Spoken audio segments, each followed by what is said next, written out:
Okay, before we return to Param, just couple of words from, there are people who believe that you could make programming safe by doing all kind of things, wrapping things into something or providing smart iterators. I don't believe it. I actually believe that programming is fundamentally an unsafe activity. That is, it requires that you think, yes?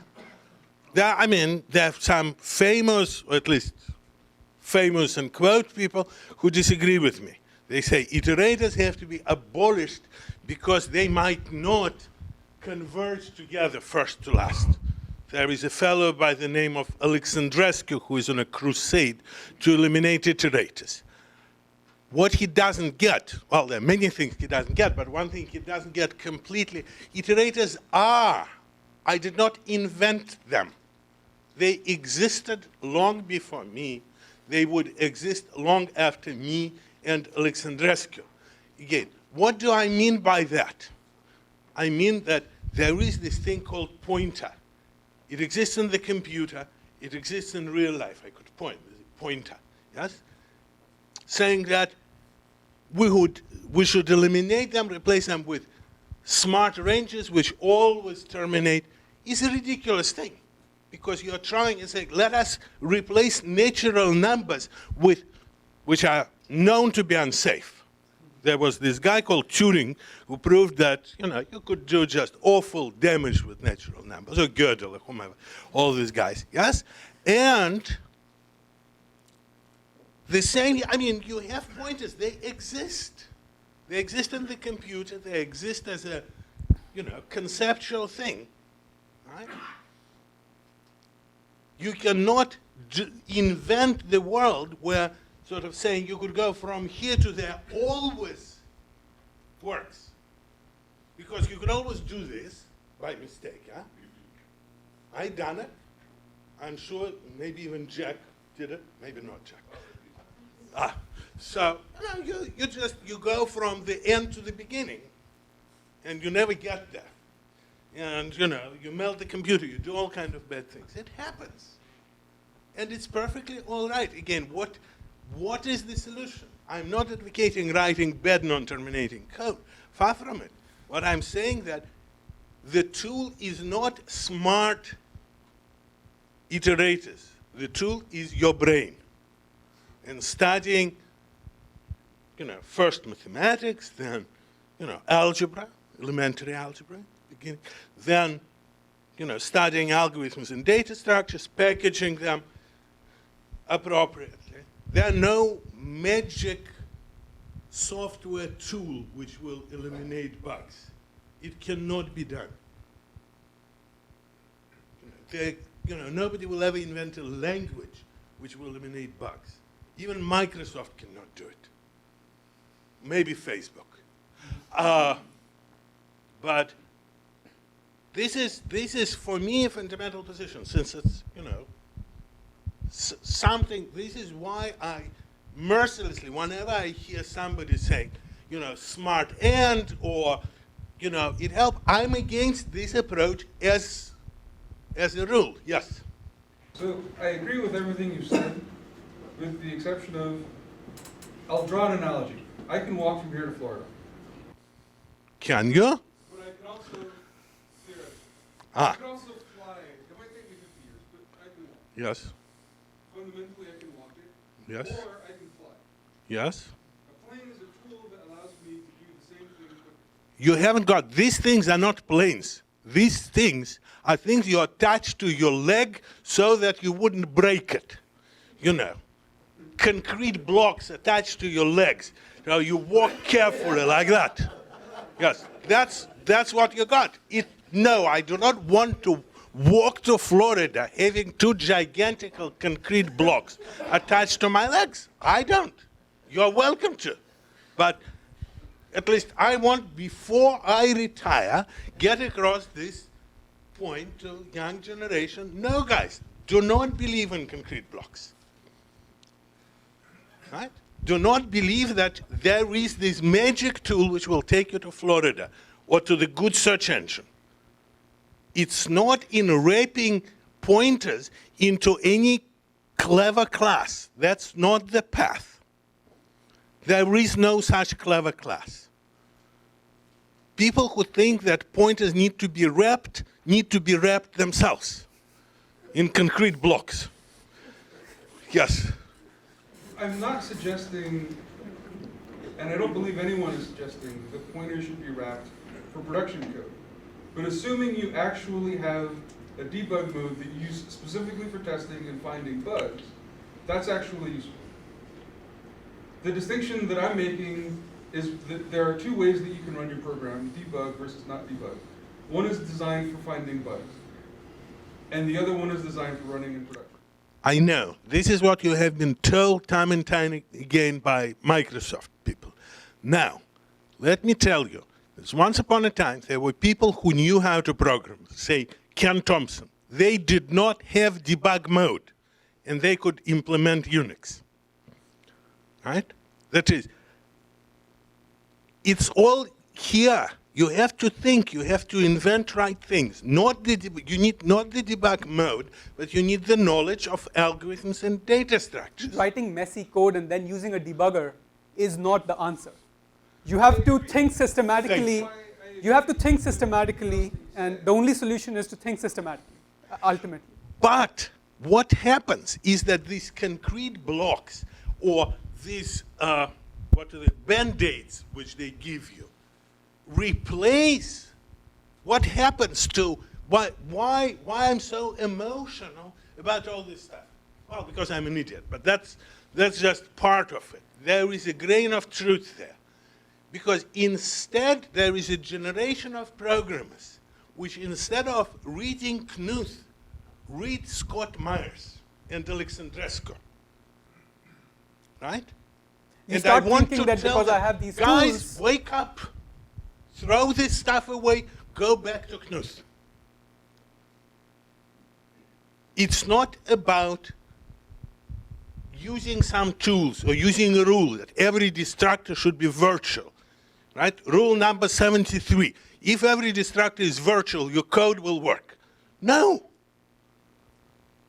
There are no rules, no syntactic rules which could guarantee semantic correctness. Right?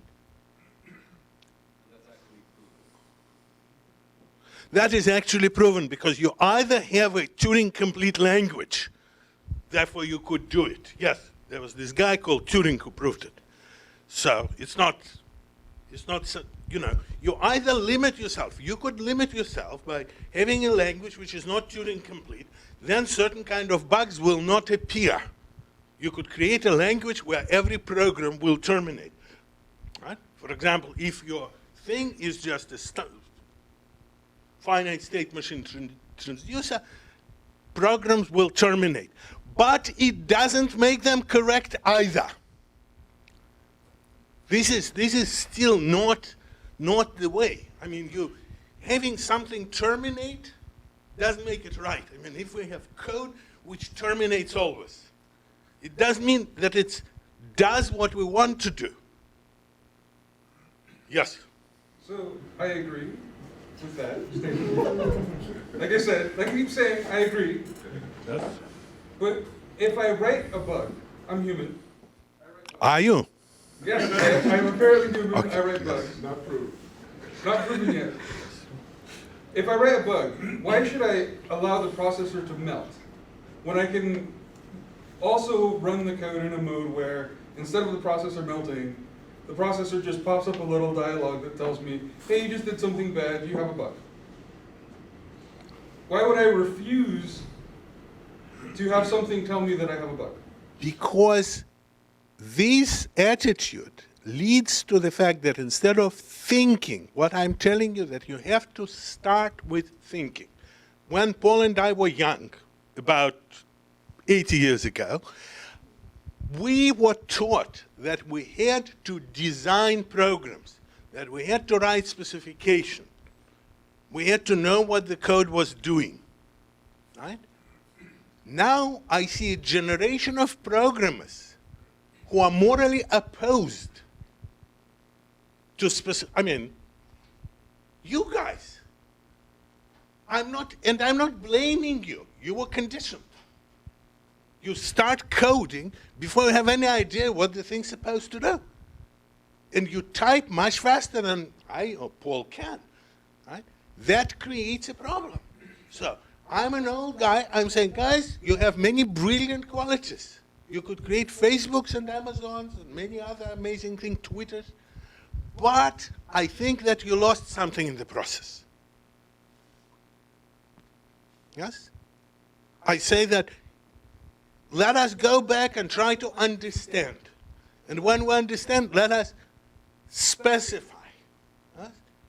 Because, again, there is literally one person in this room I know who once attempted to specify something, by the way, written prior to him. And they promoted him into management, so he would never do it again. But this is not normal. No amount of tools, especially tools which sort of wrapping pointers, are going to help you unless, or at least from my point of view, help you, unless you acquire this basic ability to reason and then specify write down your reasoning. That's the message. And I agree with you. Thank you. Therefore, start writing specifications. That doesn't mean the tools aren't. I think we can terminate it here. I think the main point. Yes, we clearly have a disagreement on it. I mean, the important point is tools can lead to this mindset that you don't have to be careful. That is what we must guard against. We need to be careful. We need to think systematically. Otherwise, no tool will help. So that's really the bottom line. And I think we all agree with that. So we can move on. Yeah. So next, we get to another important function called copy. And what should that interface look like? Let me write one, and then we can criticize it.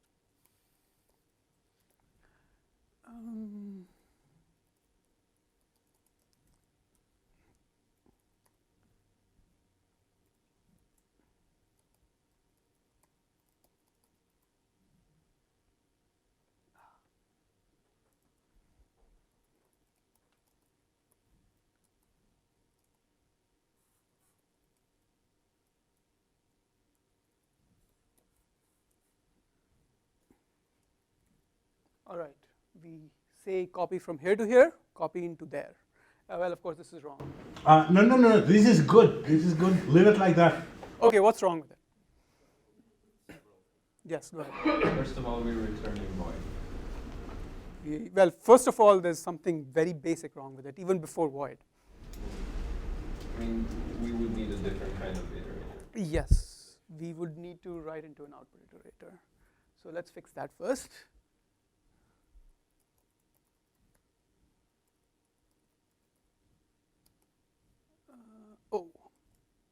Okay, so there's something wrong with returning void, you're saying. We should be returning an O object. Why is that? Well, because we might want to copy something else to where we ended up.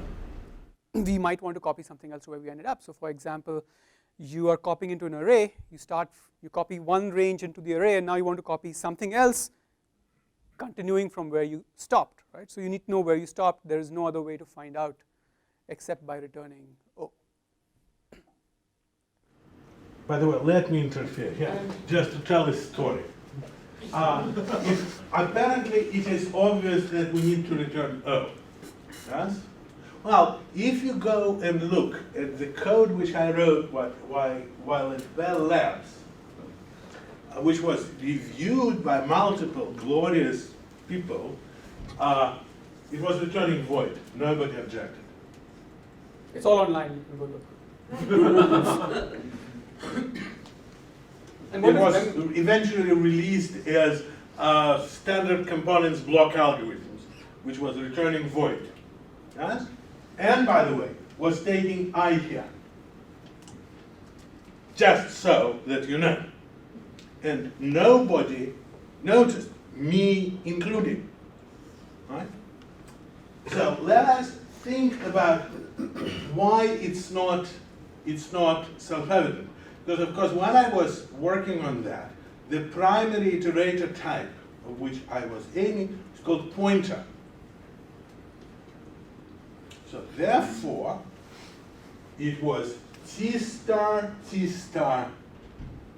into T star. What else would a person need? Right. Right. So it was not at all self-evident how even to write it. This is, by the way, was done in around 1987. I think released in 88. I forget. Late 80s. So I literally wrote the interface with which param started. It was reviewed. I don't want to name names, because I don't want to say such a person didn't see it, but very distinguished people, names of whom you heard, multiple distinguished people, names of whom you heard, reviewed it.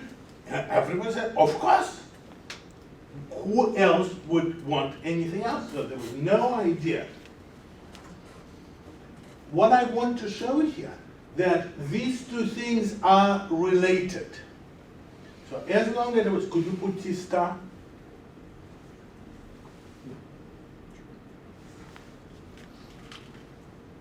T star and T star.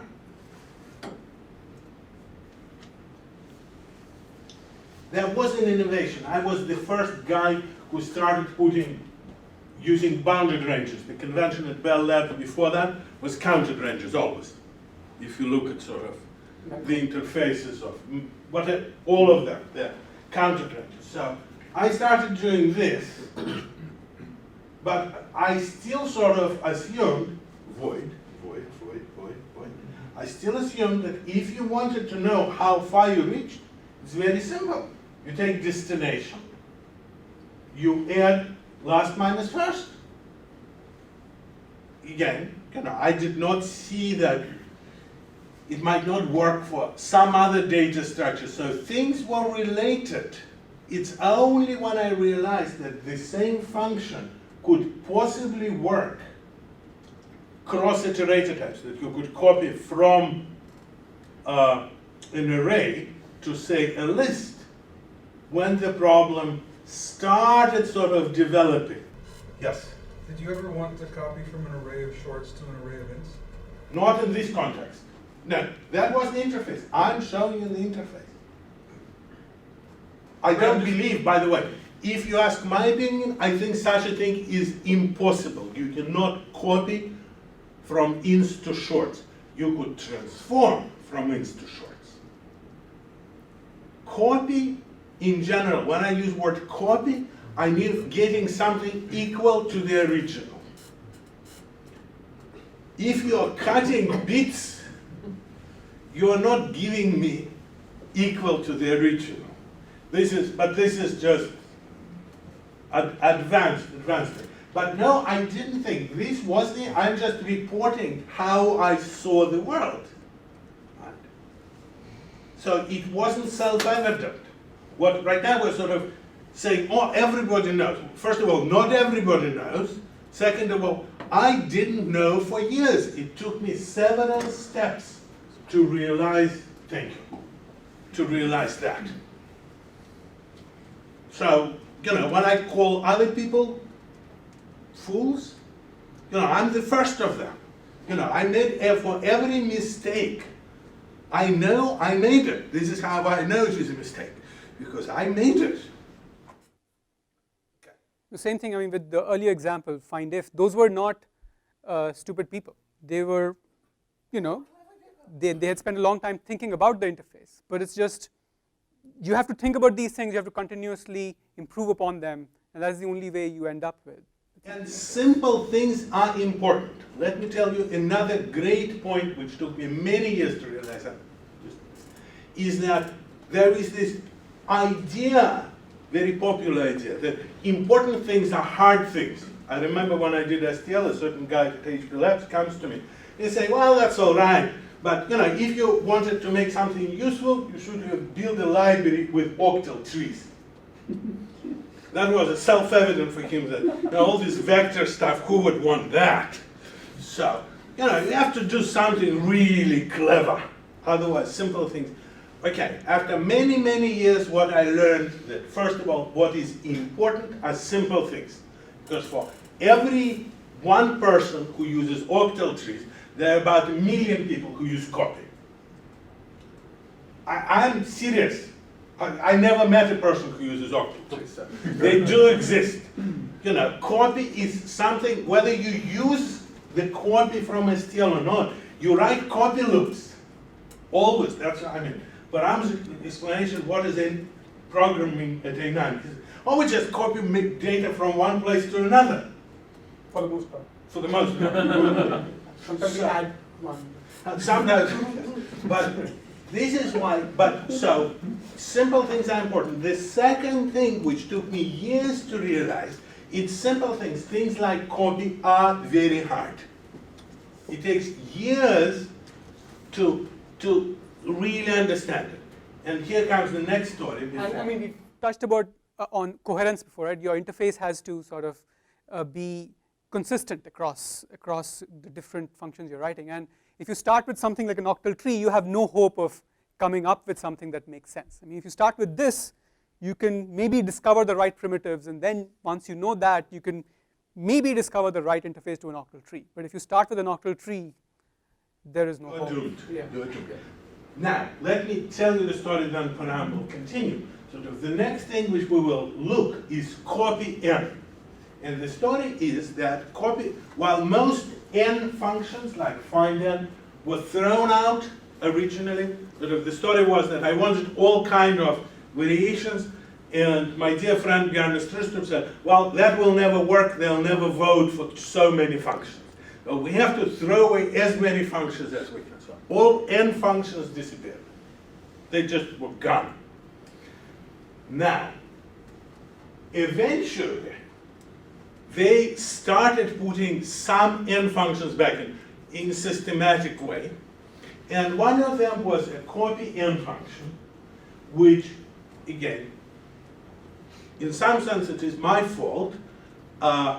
Everything is my fault.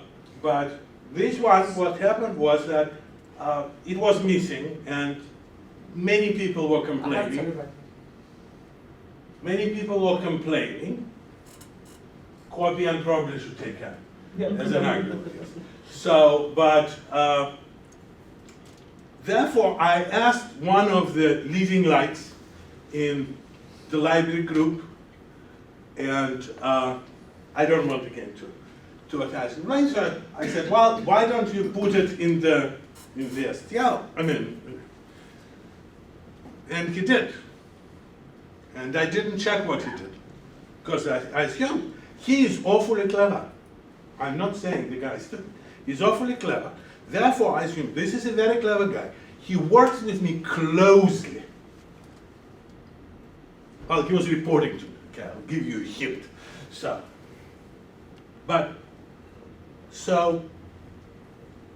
he knows all my thinking and everything.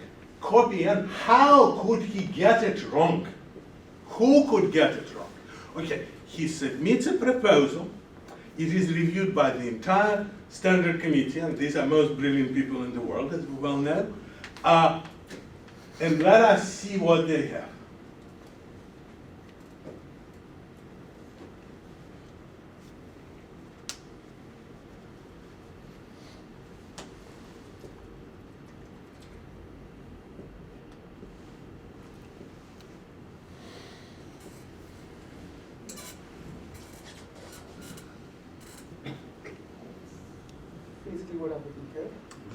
That's what they did. That's what they put in the standard. It's still in the standard. So now for almost 20 years, I have been sort of complaining, saying, guys, it needs to be fixed. It's broken, blah, blah, blah. Maybe in 22nd century it will be fixed. There is no attempts to fix it now. But let us look. Why don't we go back and look at it more carefully? So let them explain to us why do I lose sleep because of that?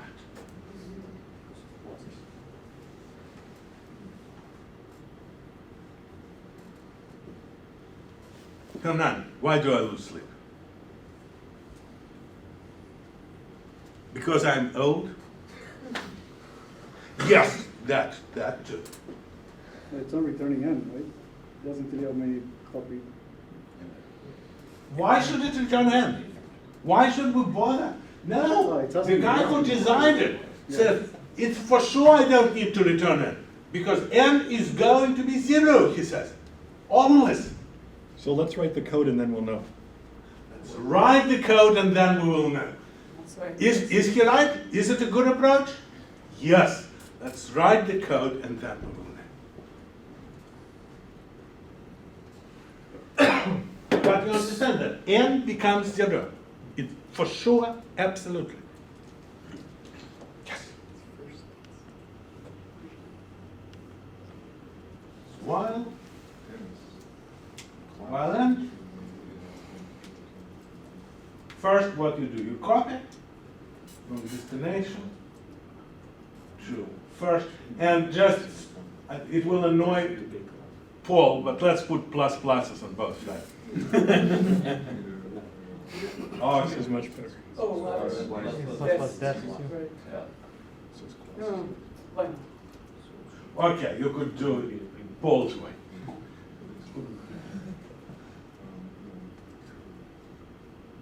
What to return? And then they say, you return first. Do you agree you don't? Yes. You just. Definitely say, yeah. So they obviously observe why they do not return n. It's always 0. It's always 0. It's known to be 0.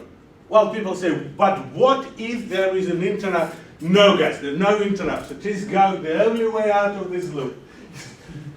Right here. But if you want to copy 10 more from the input range, you lost your point. Ah, you got it. So we need to look at the state. What's the state? N dest first. At the end, n is 0. We are returning dest. First is irretrievably lost. Do you see that, guys? Cannot, I mean.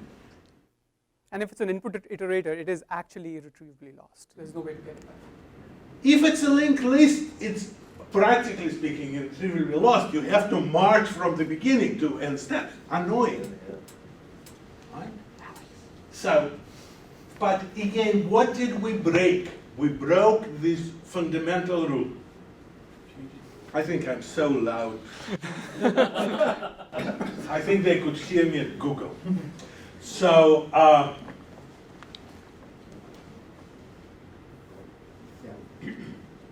you know, when this is why Paul said, let's write the code. Because we see the state, we see what we compute, we see what we forget to return. Right? So in some sense, you can never design a good interface without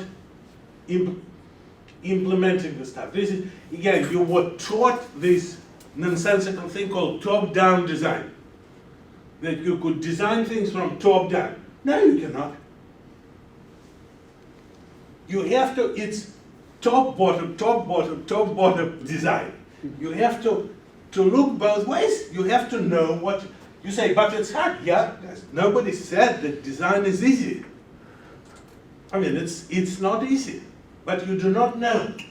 And again, why I'm giving copy n as an example. Sorry. It's in the standard library. I mean, clearly lots of people thought about it. There were long papers written. They were reviewed by the individual committees of, I don't know, 100 countries, right? This was not a short process. Input iterator. Yeah, the spec says it can take an input iterator. Yes. But it's just, you know, which actually leads to another thing, which I hear all the time. People say, oh, we have to use what's in the standard. Guys, no, you don't have to use what's in the standard if it's broken. Yes? You have to eventually start using what is right. This copy n is broken. Problem just fixed.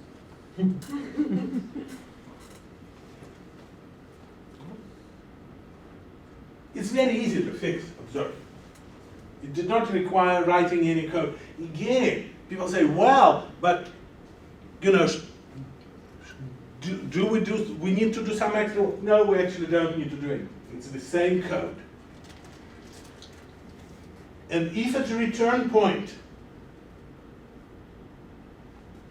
this is not needed, hopefully most compilers could optimize that away. And they do. So this is this remarkable thing how hard that is.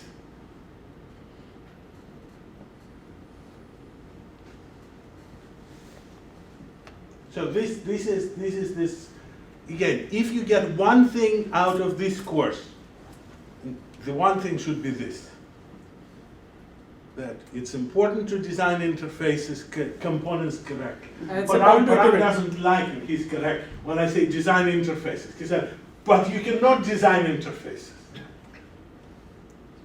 You know, he's right. I mean, you cannot just design interface. You have to design an algorithm and then see what it's. Or you have to draft an interface and then you have to go around in circles, implement it, see what that tells you about the interface, try to use it, see what that tells you about the interface and about the implementation, and then do it 5 times. And then, but again, that means the only way you can get to something good is by rewriting it, by thinking about it, if you just write it once, I mean, you're pretty much guaranteed to end up with a mess. It's, I mean, as we've all seen. But,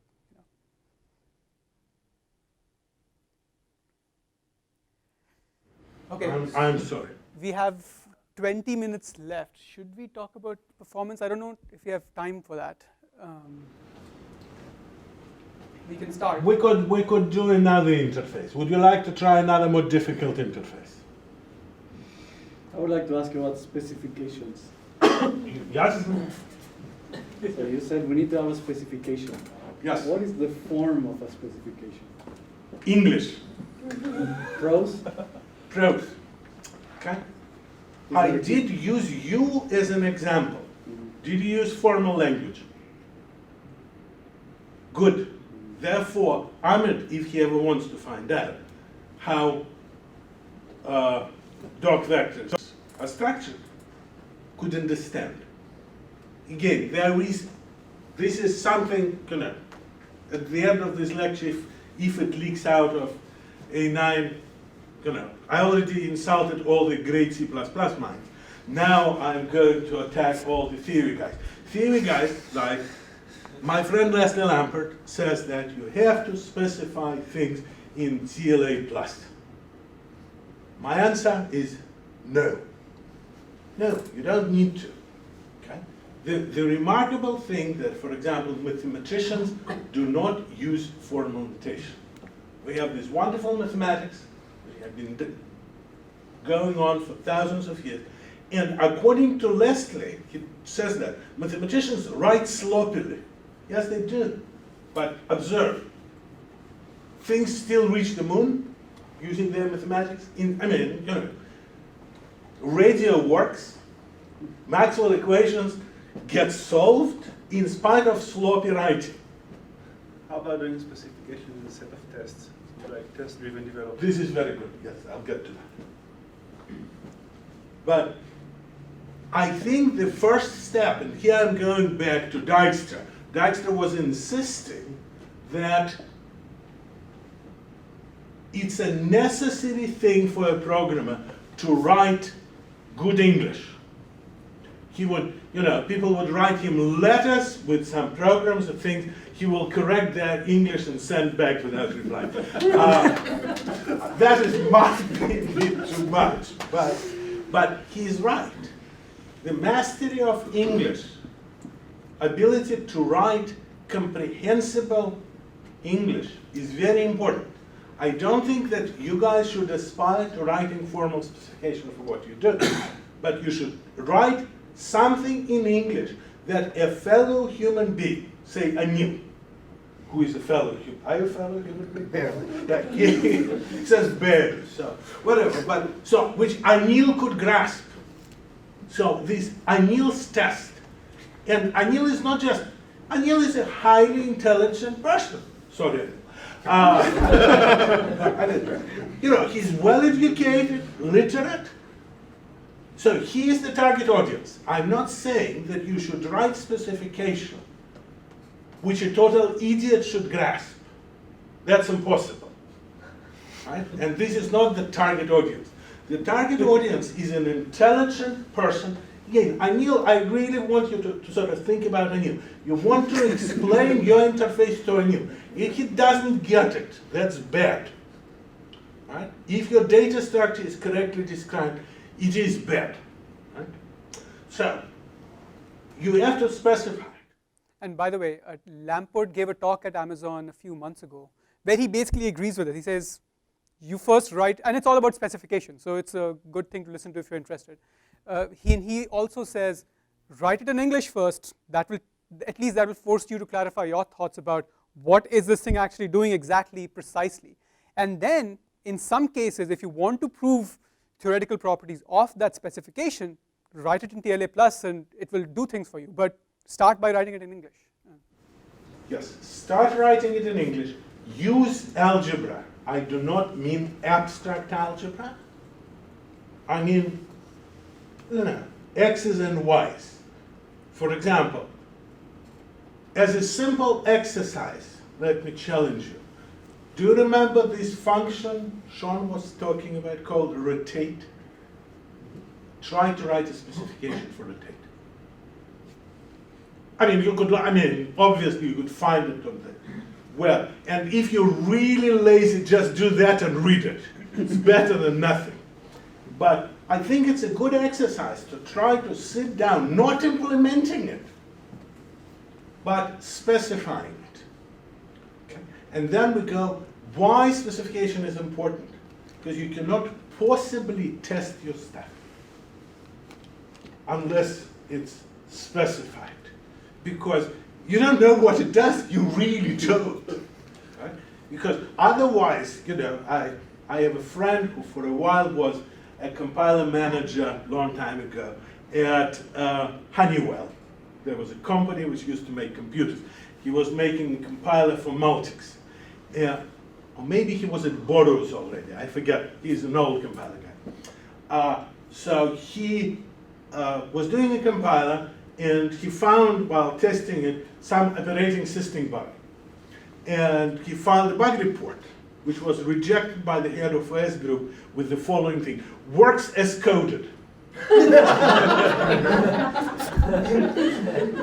It usually does. Sadly enough, you know, in most of our existing codes, that's what we have. I mean, it works as coded. I mean, what does the search engine do? Works as coded. It works as coded. And again, sort of, sorry, Hernan, I know that you're embarrassed, but this is why I want to point to what Hernan started. What I think should have been continued, and I think still must be continued now. He started at some point when he joined A9, he looked at the search engine and said, I don't understand what it's doing. I don't know what you thought, I'm making it up. But in order for me to understand what it's doing, said he, I need to specify it. That's approximately right, yeah? Okay, he nods his head. So, and he started writing the spec. At that point, the management should have jumped to the ceiling, promoted him 3 times, gave him a huge bonus, said, please finish it. But they, of course, said, no, you have to go and work on features.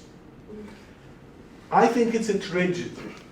I think we have to get to this thing that a person who actually does what he attempted to do needs to be immediately rewarded. That's really important. It's fundamental. I mean, you know, you say, but we don't have time. I don't believe that. Guys, I really don't believe it. I'm an old programmer. I do not believe that writing unspecified software shortens time.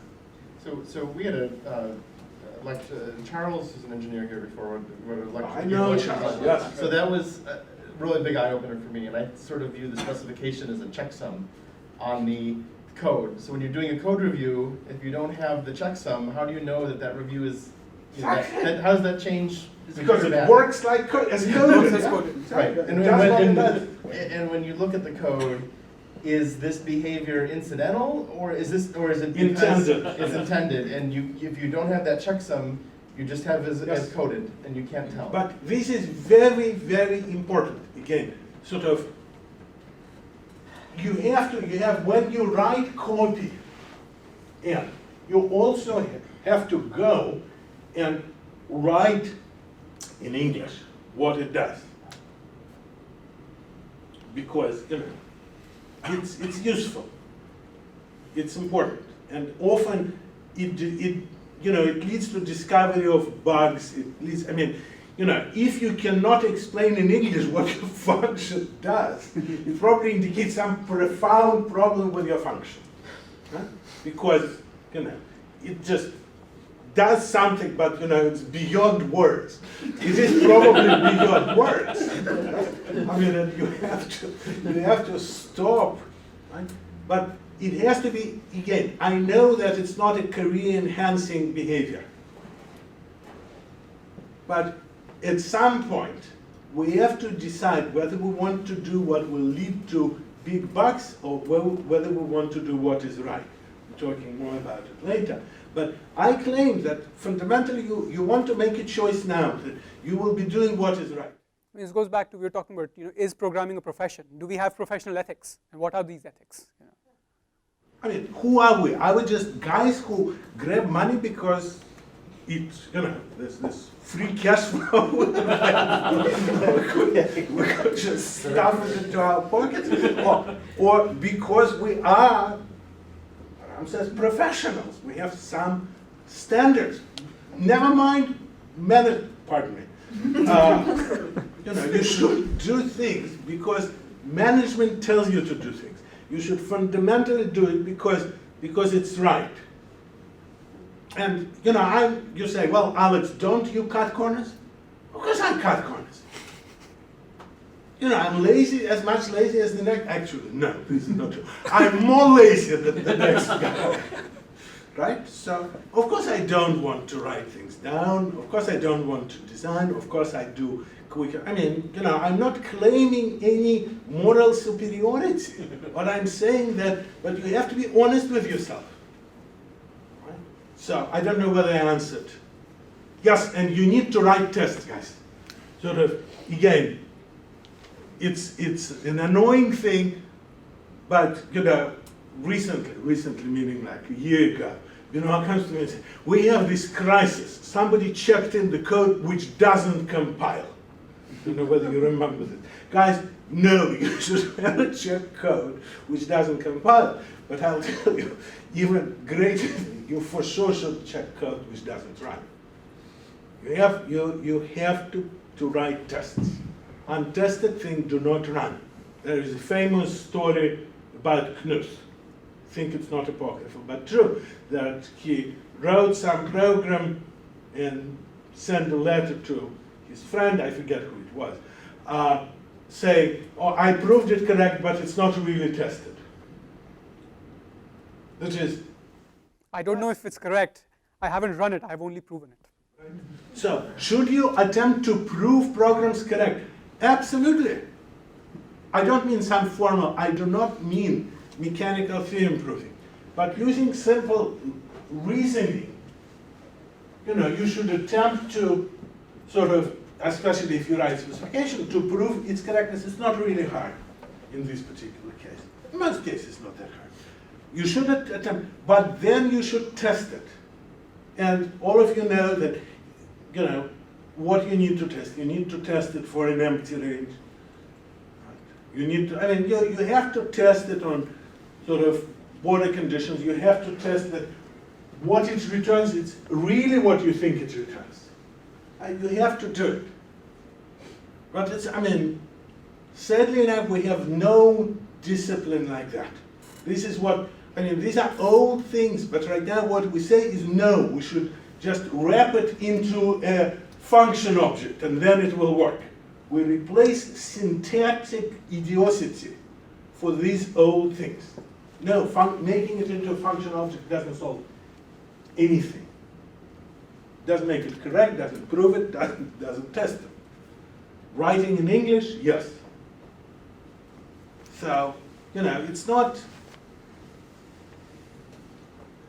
something, and it has for us to become a habit. This is why I urge you to try to describe rotate. I know that none of you want to do homework, but I think it's going to be a useful activity. Remember, you're given two adjacent ranges, you give first, middle, last, and you want to do this. What's the specification? What happens? You don't need to know C++, you have to describe it in English. Of course, it works for forward iterators, but you don't have to know that.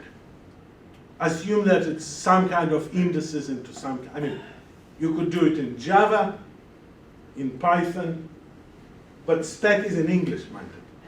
So you have to just say that I start with this range, and I end with some other range, and what's the relationships between input ranges and between output ranges. And you can use notation. English doesn't mean just prose. You can use notation. Or math, you could use, okay. High school algebra is very useful, guys. Sort of using x's and y's and I and j is very helpful. It's for sure very helpful for specifying rotate. I would not be able to do it in English without using high school algebra. It's hard. But use high school, it's allowed. It's part of English, or at least simplified English. Yes, we're not going to be talking about it. Next week, we'll Next. talk about But again, we thought it's an important point. We haven't done enough justice to it even today. But in any case, hopefully we'll see some of you again in a week.